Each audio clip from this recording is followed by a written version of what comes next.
مسند احمد میں حسن درجے کی روایت ہے۔ رسول اللہ صلی اللہ علیہ وسلم نے فرمایا، قیامت کے دن 3 چیزوں کا سوال نہیں ہوگا۔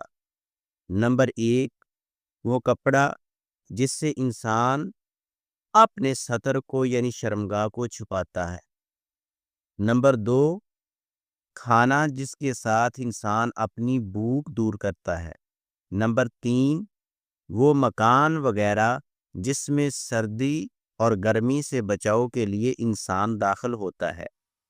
اس حدیث کا مفہوم یہ ہے، یہ 3 چیزیں ایسی ہیں جن کا الگ سے سوال نہیں ہوگا، کیونکہ یہ انسان کی بنیادی ضرورت ہے۔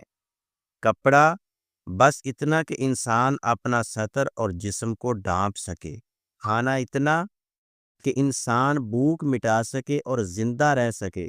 مکان یا گھر وغیرہ بس اتنا ہو کہ انسان گرمی، سردی، آندھی طوفان اور بارش وغیرہ سے محفوظ رہ سکے۔